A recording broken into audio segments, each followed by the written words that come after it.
Hello, my name's Dr. Webb. I am your professor for this spring for leadership development.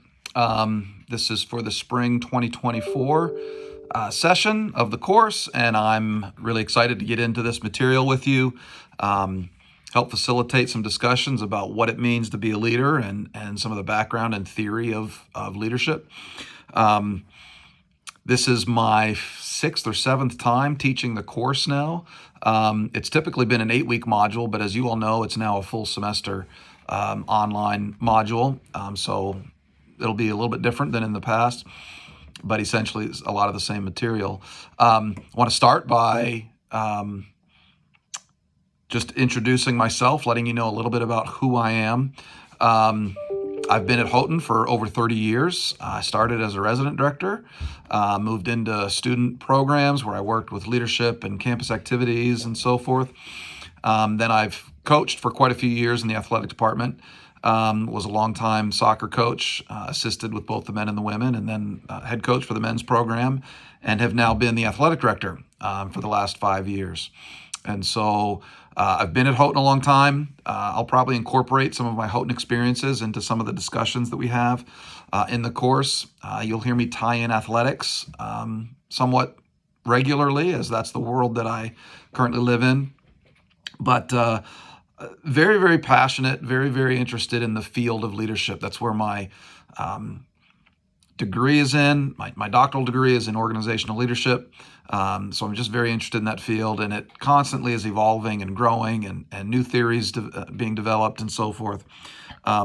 So a little bit about my family, just so you know a little bit more about who I am. I've got 5 kids. All 5 of them have come through Houghton. My 2 youngest are currently seniors. The other 3 are graduated. I have my son is married, so I have a daughter-in-law, and one of my daughters is married. I have a son-in-law, and most recently a new grandbaby. Became a grandfather about a month ago on Thanksgiving Day, so really excited about that. Little bit about the course and the format, so you have an idea of how this will work this spring. So it's housed on Moodle, which you already know. You've found this video. So you've already accessed Moodle to get familiar with the course. Want to encourage you to familiarize yourself with the syllabus. Look at the syllabus, read the syllabus. A lot of the expectations for the course, how I grade, all of that is going to be in there. Specifics as to what everything's worth in terms of your final grade. It's all included on the syllabus. You can go through Moodle as well and see the week-to-week sort of assignments and dates. But again, everything is captured in the syllabus, and you need to be familiar with it. As you know, this course is a 15-week course. It's actually sort of 16 weeks, but we take a week off for spring break there in the middle. The meat of the course and much of the learning is going to happen in the weekly discussion forums that are online. Each week basically follows one of the chapters in the book. We stick pretty strictly to the text. It leads us through the course. And for each week that we're in a particular chapter, you are responsible for a minimum of 3 submissions online, posts, if you will, for the week. The first post is due by Wednesday of the given week, and that would be your initial response to the question that I've asked, which is usually tied to the chapter that you've read. And then you're responsible for 2 additional posts where you are reacting or responding to one of your classmates' initial post. So you obviously can't do those until other people have posted. Thus, the Wednesday deadline for the initial post, and then the 2 subsequent posts, or the minimum of 2 subsequent posts, are due by the end of the day on Saturday of the given week. So again, Wednesday, Saturday are the 2 typical due dates for the regular discussions that will follow.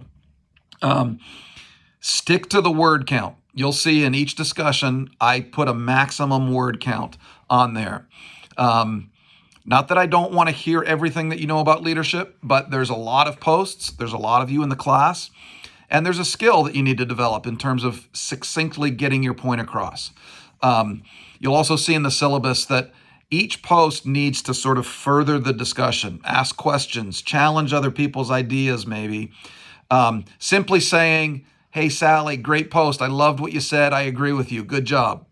That's not really a substantive post. It's good to be nice. It's good to be encouraging, but your posts, your initial and your responses, need to be furthering the discussion, contributing to the discussion.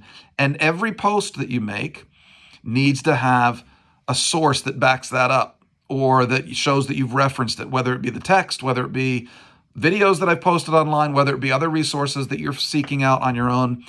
You need to support all of your arguments, all of your statements with references to materials that you're consulting with.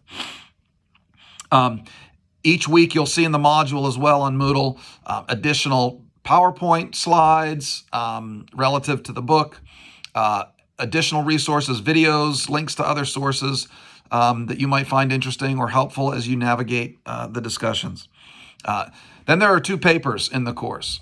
Midway through the course, your first paper will be due, and it's basically identify a leader of your choice and describe the strengths and weaknesses of that particular leader. It can be someone in politics, it can be someone in sports, it can be someone in business, it can be someone that you know on a personal level. But identify a leader, talk about why they're a leader, and you can see there's more on that in the syllabus as to the specifics of that paper.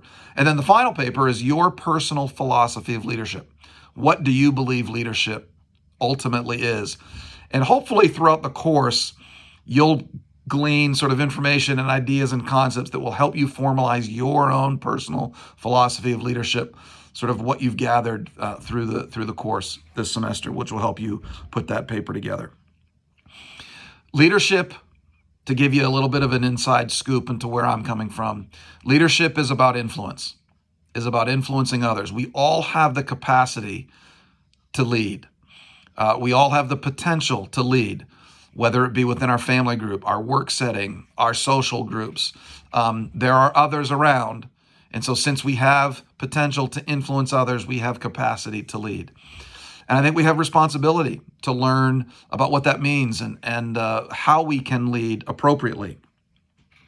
Because leadership is about influence, you could argue that there are many, many people out there that are good leaders because they influenced people a lot and were good at influencing those people. But there's a lot of folks out there that led that didn't use morality, that had zero ethics in their leadership, that their purpose for leading was not appropriate or not right. And so how you lead is also really, really important. Again, I'm really, really excited about getting into the materials with you. I look forward to meeting you online. How to contact me if you want to consult with me. I'm very open to that and very available. Just let me know. You can send me an email to get in touch with me. That's fine. But again, I look forward to digging into things with you this semester.